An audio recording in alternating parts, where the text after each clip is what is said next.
سیدنا علی کے ایک بیٹے ہیں جن کا نام ہے محمد بن حنفیہ.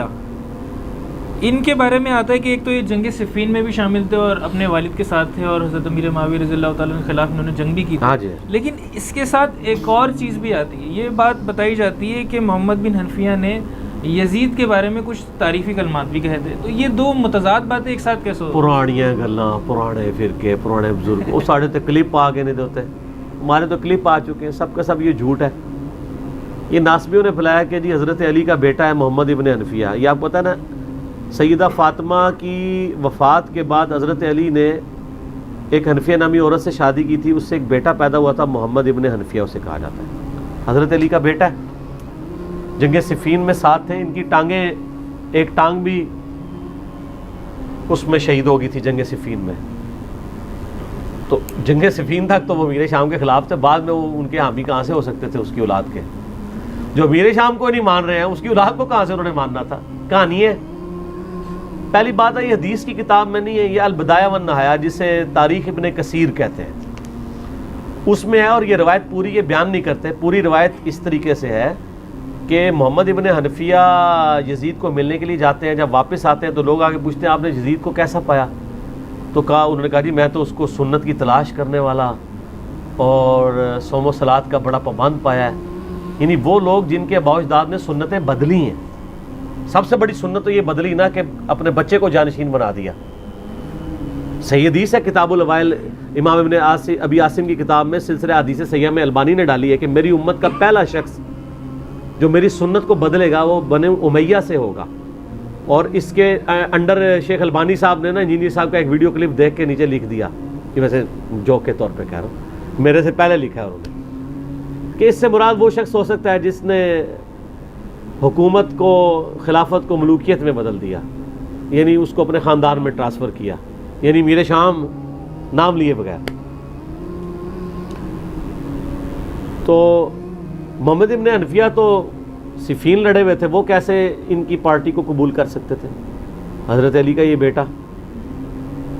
تو وہ اس روایت میں آتا ہے کہ انہوں نے بتایا کہ میں نے تو ایسا ایسا پایا. تو لوگوں نے آ کے ان کو بتایا کہ یہ آپ کو غلط خبر ملی ہے، اس نے آپ کو دھوکہ دیا ہے. جتنے دن آپ آ رہے ہیں نا اتنے دن وہ امامہ شریف باندھ کے نماز پڑھتا رہا، آگے پیچھے تو ننگے سر نماز پڑھتا تھا. اس نے آپ کو دھوکہ دیا ہے. نیک بننے کے لیے دھوکہ دے دیتے ہیں نا.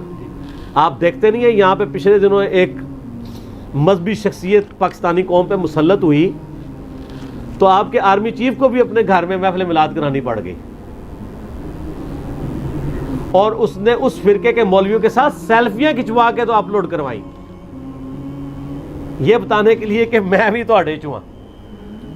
جس ملک میں آرمی اتنی سٹرانگ ہو اور اس کے آرمی چیف کو میلاد کرانا پڑے مولویوں کے شر سے بچنے کے لیے، وہاں آپ دیکھ سکتے ہیں کہ مولوی کتنے طاقتور ہیں.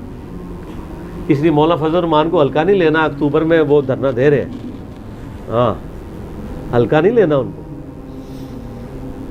تو یہ بڑی چیز ہوتے ہیں مولوی.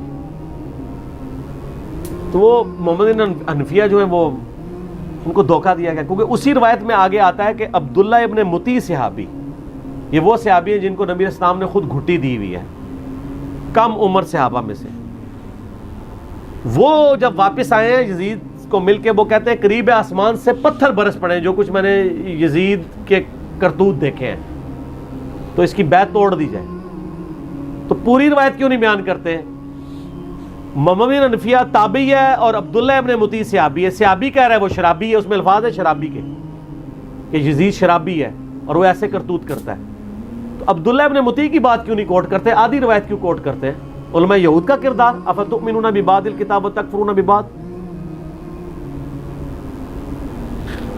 تو شیخ زبیر صاحب نے نا مرنے سے کچھ عرصہ پہلے الحدیث رسالے میں ایک مضمون لکھا کیا یزید شرابی تھا، اور یہ روایت لکھ کے انہوں نے کہا کہ بھئی یزید شرابی نہیں تھا. یہ پوری روایت سے ہی جان چھڑائیں، کیونکہ اگر محمد بن حنفیہ کو کوٹ کریں گے تو پھر عبداللہ ابن مطیع کو بھی اسی سند پہ ماننا پڑے گا کہ وہ واقعی شرابی تھا. تو انہوں نے کہا یہ روایت ہی صحیح نہیں ہے. تو یہ بے سند روایت ہے. ابن کثیر سے لے کے محمد بن حنفیہ تک کوئی سند انہوں نے بیان نہیں کی ہے. سنی سنائی روایت چل رہی ہے اور آدھی روایت ہے.